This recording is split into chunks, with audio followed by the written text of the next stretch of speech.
আসসালামু আলাইকুম। আমি গত পর্বে জাভাস্ক্রিপ্টের ডাটা টাইপ নিয়ে আলোচনা করেছি এবং পরবর্তীতে প্রত্যেকটা ডাটা টাইপ নিয়ে বিস্তারিতভাবে আলাদা আলাদা ভিডিও থাকবে। আজকে আমি জাভাস্ক্রিপ্টের অপারেটর নিয়ে আলোচনা করব।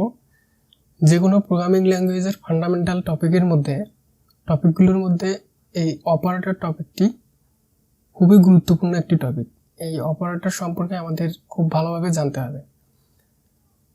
চলেন দেরি না করে শুরু করা যাক।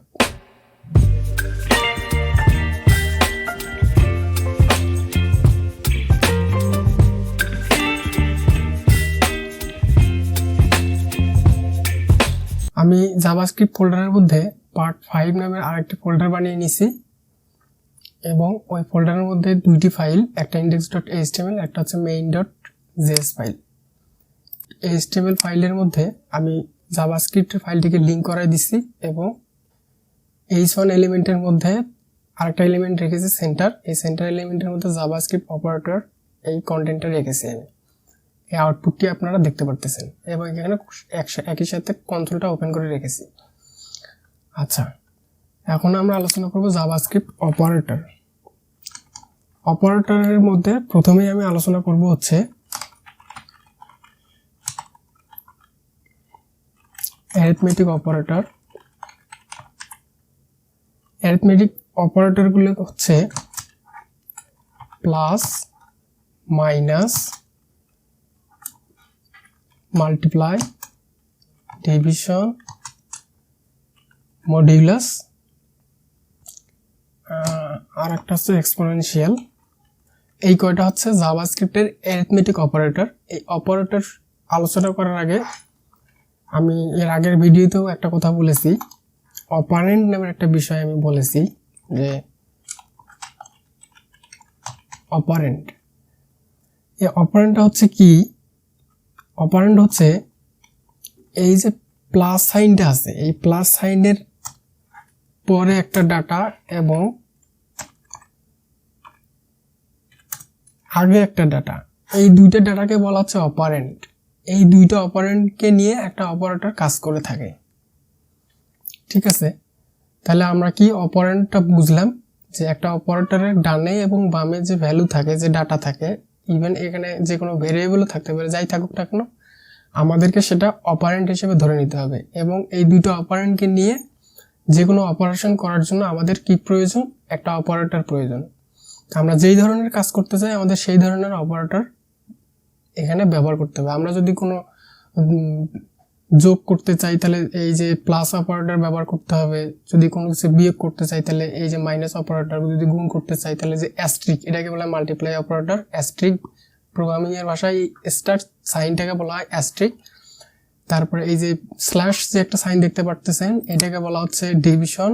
আর এই যে পার্সেন্টেজ যে সাইনটা আপনারা দেখতে পারতেছেন এটাকে বলা হচ্ছে মডিউলাস। এবং এই যে ডাবল স্ট্রিক এটাকে বলা হচ্ছে পাওয়ার, মানে আমি বলতেছি আর কি পাওয়ার, কিন্তু এটাকে বলা হচ্ছে এক্সপোনেনশিয়াল অপারেটর। আচ্ছা, এখন আমরা অপারেন্ট বুঝলাম এবং অপারেটর একটু বুঝলাম আর কি। অপারেটর কি কাজ করে? দুইটা অপারেন্টকে নিয়ে যে কোনো একটা অপারেশন করে থাকে। অপারেশনটা যে কোনো কিছু হতে পারে। এখন কোন অপারেটর কোন ধরনের অপারেশন করে, এখন এই বিষয়টা আমরা জানবো। তার আগে আরেকটা বিষয় এখানে বলে নিই, আমি কমেন্ট নিয়ে আসলে আলাদা কোনো ভিডিওর দরকার আমি মনে করতেছি না, তাই আমি কমেন্টটা এখানে আপনাদের বলে দিচ্ছি। এই যে জিনিসটা আপনারা দেখতে পারতেছেন যে ডাবল স্ল্যাশ দিয়ে আমি একটা লাইন এখানে লিখেছি, এটা আসলে কমেন্ট। এটা ইন্টারপ্রেটার বা কম্পাইলার কখনোই ইগনোর করবে সবসময়, এটা আউটপুট হিসেবে আমাদের ব্রাউজারে দেখাবে না। এই কমেন্ট কেন ব্যবহার করা হয়? যে কোনো প্রোগ্রাম লেখার সময়, ইনস্ট্রাকশন দেওয়ার সময়, আমরা যখন যে কোনো ইনস্ট্রাকশন লিখব এডিটরে, সেই ইনস্ট্রাকশনের মধ্যে আমরা কোন ধরনের ইনস্ট্রাকশন দিচ্ছি বা প্রোগ্রাম লিখতেছি, ওই প্রোগ্রামটার একটা ধারণা আমরা এই কমেন্টের মাধ্যমে দিয়ে থাকি, যাতে অন্য কোনো প্রোগ্রামার ওই কোডটা দেখলে বুঝতে পারে যে এটা কোন ধরনের কোড, নিচের কোডগুলো কোন ধরনের হয়ে থাকে। এই জন্যই আমরা কি করে থাকি? কমান্ড ব্যবহার করে থাকি। আরও এক টাইপের কমেন্ট আছে, সেটা হচ্ছে মাল্টি লাইন কমান্ড। সেটা হচ্ছে কিভাবে, এইটা যদি দেই এবং আমি এখানে অনেক কিছু রাখলাম, এখানে অনেক কিছু রাখলাম, দেখেন নিচেরগুলো সব কিছু কমেন্ট হয়ে গেছে। এটাকে শেষ করতে গেলে আমাদের আবার একটা সাইন দিতে হবে এটা। তাহলে এর ভিতরে যা আছে আমরা এখানে অনেকগুলো লাইনের কমান্ড লিখতে পারি এর ভিতরে, ঠিক আছে। তো এইভাবে আমরা মাল্টি লাইন কমান্ড লিখতে পারি এবং single line command double slash দিয়ে লিখতে পারি। তো আমি সাধারণত সিঙ্গেল লাইন কমান্ডটাকেই বেশি প্রেফার করে থাকি। আচ্ছা, তাহলে অপারেন্ড এবং অপারেটর এর অপারেশন সম্পর্কে আমরা একটু ধারণা নিলাম। এবার আসি প্রত্যেকটা অপারেশন কোন ধরনের অপারেটর কোন ধরনের অপারেশন করে থাকে এটা নিয়ে আলোচনা করব। প্রথমে আসি প্লাস। প্লাস অপারেটরটা সাধারণত কি করে থাকে, যে কোনো দুইটা অপারেন্ডকে যোগ করে থাকে।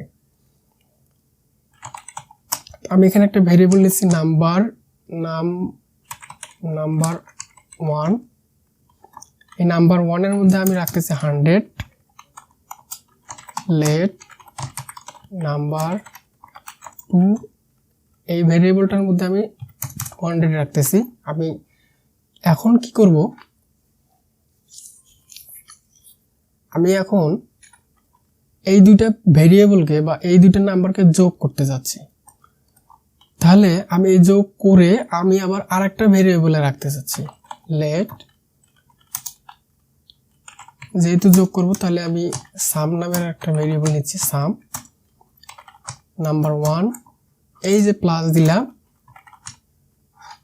নাম্বার 2।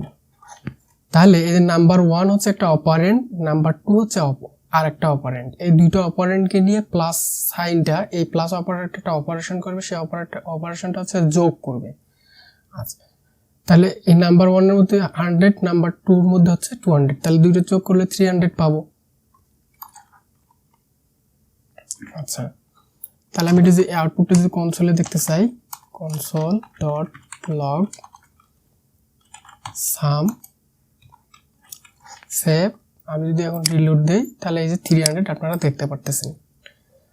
এইখানে আর একটা টপিক আমি আলোচনা করে নেই, সেটা হচ্ছে এই নাম 100 যদি স্ট্রিংও হয়, এটাও আমি স্ট্রিং এর মধ্যে রাখলাম, এটাও স্ট্রিং এর মধ্যে রাখলাম, তাহলে কি হলো, এই স্ট্রিং এই 100 এখন আর নাম্বার থাকলো না। তাহলে দুটো স্ট্রিং যোগ করলে 100 আর 200 এভাবে হলো। তাহলে আমরা কি একটা জিনিস এখানে আমাদের বুঝতে হবে যে প্লাস অপারেটর দুইটা কাজ করে থাকে, যে কোনো স্ট্রিংকে কনক্যাট করে আর যদি নাম্বার পায় তাহলে সেই নাম্বার দুইটাকে যোগ করে। তাহলে কনক্যাট জিনিসটা হচ্ছে কি স্ট্রিংকে যোগ করা। স্ট্রিংকে একসাথে করতে গেলে, দুইটা স্ট্রিংকে জোড়া লাগাইতে গেলে আমাদের এই প্লাস সাইনটা কাজ করে থাকে, আবার যে কোনো নাম্বারকে যোগ করতে গেলেও এই প্লাস সাইনটাই কাজ করে থাকে। এইটা আমাদের মাথায় রাখতে হবে।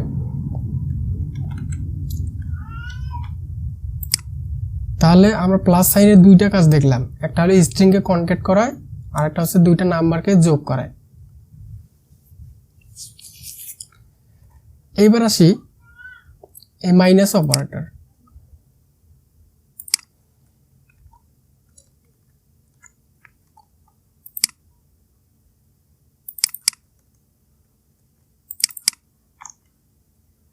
আমি এখানে 200 করে দিচ্ছি। এখন এই অপারেটরটা যদি আমি চেঞ্জ করে দেই, মাইনাস করে দিলাম এবং এই ভেরিয়েবলটার নামটা পরিবর্তন করে দিলাম, সেভ, তাহলে কি হবে, এই মাইনাস অপারেটর কি করবে, তার বামের অপারেন্ট থেকে ডানের অপারেন্টটাকে বিয়োগ করে দেবে। আবার বলতেছি, মাইনাস অপারেটর একটা অপারেশন করবে, সেটা হচ্ছে কোনো কিছুকে বিয়োগ করবে। কিভাবে সেটা, এই মাইনাস অপারেটরের বামে যে অপারেন্ট থাকবে সেইটা থেকে ডানের অপারেন্টটাকে বিয়োগ করে দেবে। তাহলে আমাদের বামের অপারেন্ডের মধ্যে আছে কত, 200, এবং ডানের অপারেন্ডের মধ্যে আছে 100। তাহলে 200 থেকে 100 বিয়োগ করে সেটা সাবের মধ্যে রাখবে, সাব ভেরিয়েবলের মধ্যে। এখন সাব ভেরিয়েবলটা যদি কনসোল করি তাহলে আমরা আউটপুট দেখতে পারবো, এই যে 100 দেখতে পারতেছেন। এখন যদি এইখানে 200 না থেকে যদি 100 থাকে, আর এইখানে যদি 100 না থেকে যদি 200 থাকে, তাহলে কি হবে বুঝতে পারতেছেন, এখানে একটা নেগেটিভ ভ্যালু আসবে অবশ্যই। এই যে -1 আপনারা দেখতে পারতেছেন এভাবেই। একই সাথে এবার আমরা এই অ্যাস্ট্রিক বা মাল্টিপ্লাই সাইনটা দেখিয়ে আসি। এই অ্যাস্ট্রিক দিলাম, আমি একটু ভ্যালুটা কমাই দিচ্ছি বোঝার জন্য, 10 দিলাম, এখানে 5 দিলাম এবং ভেরিয়েবলের নামটা চেঞ্জ করে দিলাম।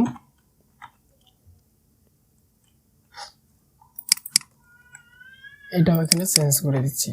তাহলে এই মাল্টিপ্লাই অপারেটরটা কি করবে, সে ডানের অপারেন্ডকে বামের অপারেন্ডকে ডানের অপারেন্ড দিয়ে গুণ করবে। তাহলে এই নাম্বার 1 এই বামের অপারেন্ডের মধ্যে আছে 10, এই 10কে সে নাম্বার 2 মানে ডানের অপারেন্ড দিয়ে গুণ করবে। তাহলে 5 দিয়ে 10কে গুণ করলে কত হয়, 5 10 50, এই 50 আবার রাখবে কোথায়, মাল ভেরিয়েবলের মধ্যে রাখবে মাল্টিপ্লাই। এই ভেরিয়েবলটাকে যদি এখন আমি কনসোল করি তাহলে আমরা আউটপুটটি দেখতে পারবো এখন 50। এই হচ্ছে বিষয়টা। এখন যদি আমি অ্যাস্ট্রিক বাদে, আচ্ছা এই অ্যাস্ট্রিক আমি একটা জিনিস প্রথমে দেখাইছি যে প্লাস অপারেটর কি করে, দুইটা কাজ করে থাকে, একটা স্ট্রিংকে কনকেট করে আর একটা দুইটা নাম্বারকে যোগ করে। আর এবার আসি এই প্লাস বাদে মাইনাস, অ্যাস্ট্রিক, এই সাইনগুলো কি এই স্ট্রিং এর ওই অপারেশনটা যেটা করে কনকেট সেটার সাথেও কি যায় আসলে?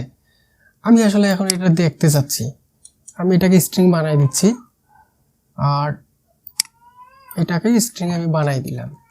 তাহলে এবার আসলে দেখা যাক কি হয়। আমরা কি করছিলাম, যখন এখানে প্লাস ছিল তখন এই দুইটা অপারেন্ডকে মানে দুইটা ভ্যালুকে সে কনকেট করছিল। আমি যদিও বা স্ট্রিং কোটেশনের ভিতরে আমি নাম্বার টাইপের ভ্যালু দিছি, বাট আমরা কি জানি কোটেশনের মধ্যে যাই থাকুক সেটা স্ট্রিং, এবং সেটা যদি প্লাস অপারেটর দিয়ে অপারেশন করতে চাই তাহলে সেটাকে স্ট্রিং প্লাস অপারেটর কি করবে, স্ট্রিংকে কনকেট করবে। তাহলে 10 এর সাথে 5 কনকেট করলে হবে 10 আর হলো 5। বাট এইখানে আমি প্লাস অপারেটর ব্যবহার না করে আমি অ্যাস্ট্রিক অপারেটরটা ব্যবহার করছি, মাল্টিপ্লাই অপারেটরটা ব্যবহার করেছি। দেখি এবার কি হয়। তাহলে দেখেন ভিউয়ার্স, আপনারা দেখতে পাচ্ছেন যে আউটপুটটা কিন্তু স্ট্রিং আকারে আসে নাই, এটা আসছে কি আমরা যেটা করতে চাইছি যে অপারেশনটা মাল্টিপ্লাই, সেটাই কিন্তু হয়েছে এখানে 5 10 50 দেখতে পাচ্ছেন।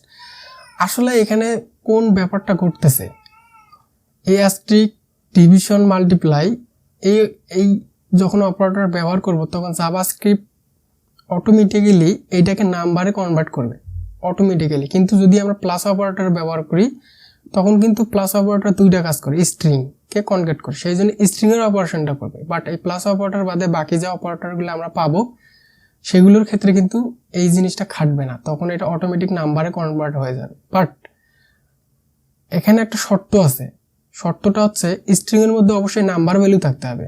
আমি যদি এখানে নাম্বার ভ্যালু না দিয়ে আমি যদি এখানে এসে হ্যালো দিই তাহলে ওই 10ও তো স্ট্রিং, এই হ্যালো তো একটা স্ট্রিং, এখন কি এটা সম্ভব? এটা কিন্তু আদৌ সম্ভব না। তা জাভাস্ক্রিপ্টের কাছে এটা একটা নট এ নাম্বার মানে নান টাইপের একটা ভ্যালু রিটার্ন করে দেবে এই নালের মধ্যে, মালের মধ্যে। তাহলে এই যে দেখেন নট এ নাম্বার আমরা এখানে পাচ্ছি। তো এই কন্ডিশনটা আমাদের বুঝতে হবে। কন্ডিশনটা কি, আমরা যদি স্ট্রিংকেও এই মাল্টিপ্লাই বা ডিভিশন বা মডুলাস দিয়ে এই কাজটা করতে চাই তাহলে জাভাস্ক্রিপ্ট করতে পারবে, বাট শর্তটা হচ্ছে স্ট্রিং এর মধ্যে নাম্বার ভ্যালু থাকতে হবে।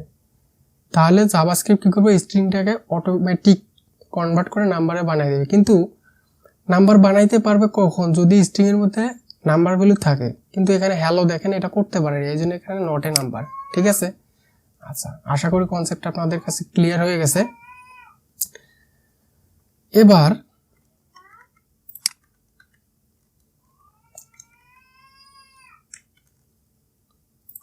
এবার আসি এই ডিভিশন। এইখানে অ্যাস্ট্রিক সাইনটা আমি বাদ দিচ্ছি, দিয়ে এই সাইনটাই দিচ্ছি। আমি ডিভ দিলাম, সেভ দিলাম, সেভ। তাহলে এখন আমরা এই ডিভিশন অপারেটর যে অপারেশনটা করবে সেটা হচ্ছে বামের অপারেন্ডকে ডানের অপারেন্ড দিয়ে ভাগ করবে। তাহলে এইটা মানে 5, নাম্বার 1 মানে 10, তাহলে 10কে যদি 5 দিয়ে ভাগ করি অ্যান্সার আসবে 2। এই console.log ডিপ করেছি, তাহলে আমরা আউটপুটটা এখানে দেখতে পারবো 2। এখন এই মডিউলাস যদি আমি করি, আমি এটা চেঞ্জ করে দেই,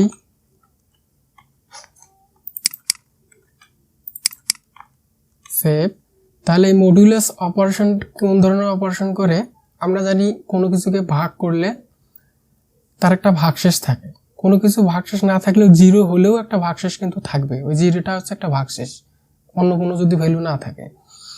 তাহলে এই বামের অপারেন্ডকে ডানের অপারেন্ড দিয়ে ভাগ করবে, ভাগ করার পর দেখবে যে এটার কোনো ভাগশেষ আছে কিনা, যদি থাকে তাহলে সেইটা প্রিন্ট করবে, আর যদি না থাকে তাহলে 0 প্রিন্ট করবে, 0 রিটার্ন করে দেবে। তাহলে আমরা এই 0টা এখানে আউটপুট হিসেবে দেখতে পাই, এই যে 0 দেখতে পারতেছেন। বাট এইখানে যদি আমি ভ্যালুটা চেঞ্জ করে দিয়ে দেখতে চাই, 3 দিলাম, 3কে 10 দিয়ে ভাগ করলে কত হয়? 3 3কে 9 হয়, 9। তাহলে রেজাল্ট আসে হলো ভাগশেষ হিসেবে থাকে হলো 1। তাহলে এই মডুলাস অপারেশন করবে, 1টাকে রিটার্ন করে দেবে, তাহলে 1 আমরা আউটপুট হিসেবে দেখতে পাবো, এই যে 1 দেখতে পারতেছি। তাহলে আমরা বুঝতে পারলাম মডুলাস অপারেশনের কাজ হচ্ছে ভাগশেষ নির্বাচন করা। এবার আসি অ্যাস্ট্রিক। আমি বলেছিলাম যে ডাবল অ্যাস্ট্রিক হচ্ছে পাওয়ার, ঠিক আছে। পাওয়ার বলতে কি, যে 2 টু দি মনে করেন যে 2 একটা ভ্যালু, ওই 2 উপরে যদি আমরা একটা পাওয়ার দেই, আর ম্যাথমেটিক্সে অবশ্যই দেখেছি যদি পাওয়ার দিয়ে যদি সেখানে 2 থাকে, তাহলে আমরা বুঝতে পারি কি ওই 2টা 2টা, আর যদি 3 এর উপর 2 থাকে তাহলে আমরা বুঝতে পারি কি 3টা 2টা। আবার যদি 5 এর উপর কিউব থাকে, কিউব মানে 3 বলতেছি, তাহলে 5 কিন্তু 3টা, ওই 3টা 5 গুণ করে যে রেজাল্ট হবে সেটা পাবো আমরা।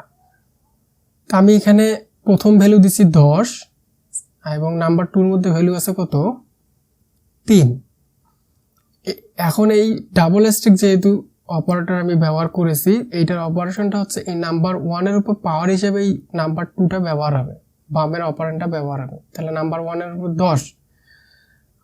10 আর নাম্বার 2 হচ্ছে 3। তা 10 এর উপর যদি 3 যায় তাহলে 10 টু দি পাওয়ার 3, তার মানে হচ্ছে 10 হচ্ছে 3টা, এবং 3টা 10 যদি গুণ করি, 10 10 100, 100 আবার 10 দিয়ে যদি গুণ করি 300, তাহলে আমাদের আউটপুটটা আশা করি 300 হওয়ার কথা। সরি, এখানে 1000 আসছে, 1000 আসছে। আমরা একটু ক্যালকুলেশন করে দেখি, 10 অ্যাস্ট্রিক 10 কত হলো? 100। আবার যদি এটাকে অ্যাস্ট্রিক 10 দেই তাহলে 1000 আসছে। ও হ্যাঁ, ঠিকই আছে, রেজাল্ট ঠিকই আছে, 1000ই হবে। 100কে 10 দিয়ে যদি গুণ করি তাহলে তো 1000ই হবে, তাহলে সেই রেজাল্টটাই আমরা এখানে পাচ্ছি। তাহলে আশা করি এই অ্যাস্ট্রিক অপারেটরের অপারেশনটা আপনারা বুঝতে পেরেছেন। এবার আসি, আচ্ছা